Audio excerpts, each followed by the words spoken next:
أضفيت على الحسن العبقى فالورد تضوى واعتنقا حسن يا رب لنا الخلقا طهره فلا يحوي نزقا.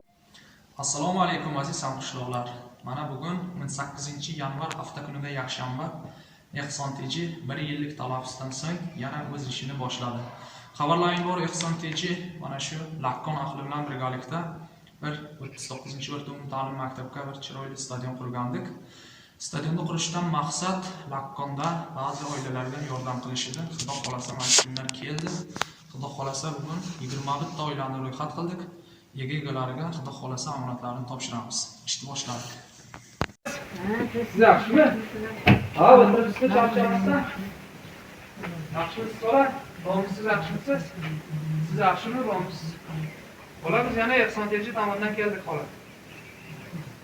Mana shu Ehson Tejini bir omonatini olib qo'yasiz, xola. Ishlatib beradi. Ramazon oyida katta bir supermarketda xo'jayinini xonasiga kirdik. Juda ham katta supermarket, shuni mulki, ichidagi tovari-yu hamma aboroti shu odamniki.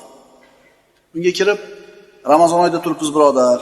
Xayr ehson oyi, boshqa oylardan ko'ra savob ko'proq bo'ladi. Yetim yesillar bor, miskinlar bor, kambag'allar, infoq qiling dedik. Haligi odam xo'p dedi-da, cho'ntagini kavlab turib, 2 kishini obedlik pulini chiqarib berdi. Oxiratning qadri sen uchun shunchalikmi? O'ziga beryapti. Qancha beryapti? 300 so'm pul beryapti-da. Qarang, Ibn Avfda o'lib ketdi u kishi. U kishi yoshgan boladan o'tib ketdi.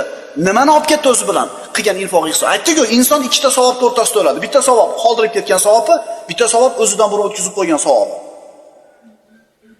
Endi shunday odamlar bor, qo'lida dunyosi haddan ziyod ko'p. Qoldirmayapti ham. O'zi bilan ham olib ketmayapti. Qoldirmayapti degani dunyoda sarflab qo'ymayapti musulmonlar yo'lida. Duo qiladigan. Turibdi seyfda, sondoda turibdi bochkada yoki filyagada. Wasari'u ila mag'firatin min robbikum va jannatin arduha as-samawati wal ard uiddat lil muttaqin. Biz bu narsani ana shu qo'lida davlati bor akalarni oxiratga o'tkazib qolinglar deb rag'batlantirish uchun aytyapmiz. Biz hasad qilmayapmiz, yomon ko'rmayapmiz. Qiyomatda hisobi og'ir bo'ladi. O'zingizlarga o'tkazinglar. Shoyat shu kunlarda shu qilib qolsa, qiynalgan bir qarindosh uylana olmayotdi. Erga tega olmayapti. Muruvvatib qo'yinda borib turib. Abdurrahmon ibn Avfgachi payg'ambarimiz duo qilganlar. Alloh baraka bersin, olib kelganiga ham qolganiga ham.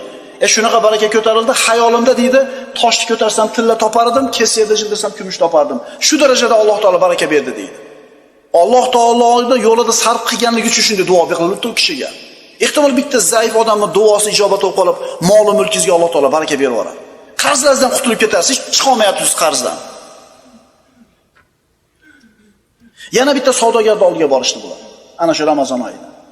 Borib turib, yetim yesillar bor, Ramazon oyida turibmiz, miskin bechoralar bor, bir xayr ehson qiling dedi. Uni ham shunaqa supermarketi bor. U nima dedi? Boringlar, nechta kassa bo'lsa hammasini aylaninglar. Naqd pulini hammasini olinglar, menga qanchaligini ham aytmanglar dedi. Chunki oxiratga o'tkazib qo'yapti. Alloh biladi nechta pulligini. Endi qarang, mana shu odam uzoq umr ko'rdi. Qaraganida qoniga bir kasal tegdi-da, og'ir kasalga chalindi, analiz qilgani qonini olib ketishdi. Endi ana shu shifoxonadan telefon qilyapti buni uyiga. Uydagi farzandlardan bittasi trubkani ko'tardi. Ota narigi xonadagi trubkani ko'tardi. Naridagi tashxisni natijasi shunday bo'ldiki, qiyin ekan, tuzalmaydigan kasal ekan. 1 oy 2 oyga borib uziladi deyapti. Endi boyaga xayri saxovatli boy eshitdi buni, trubkani qo'ydi. Buni bu yerda qilgan ehsoni endi boshqa statiya. Tushunarlimi? O'lishiga 1 oy 2 oy qolganligini eshitib turib qilgan ehsoni boshqa narsa. Ayyu sadaqatin a'zamu ajran dedi Rasulullohdan. Qaysi sadaqa eng ajri ulug' bo'ladi deganida, anta tasaddaqa va anta sahihun va shahihun takhshal faqr va ta'malul ghina. Eng ulug' sadaqa sen sog' bo'lib turganingda, baxil bo'lib turgan paytingda, kambag'al bo'lishdan qo'rqib, boy bo'lishdan umidvor bo'lib turgan paytingda qilgan sadaqang. Undan keyin pulimni malonchasi palonchiga dema, endi o'shladiki aylanib ketdi puling deydi. Mana endi bu odam sog'ligida, hali bu o'lishini eshitmasdan turib qilgan hamma xayr ehsonlarni bir eslaydida, qalbi xotirjam. O'tkazib qo'ydi oxiratga. Birodarlar, xalqim g'arg'aramaya kelganda joning dedi payg'ambarimiz. Pulimi palonchasi po'kinchiga, po'kinchasi palonchiga demagin, endi pul o'shalarniki deydi. Chunki kerak emas-da sizga. Bunday kishi o'zini o'limini xabarini eshitgan paytda xotirjam nafsidan kutib oladi, jazoga tushmaydi. Albatta bu kishini xursand qiladigan ulug' amallardir.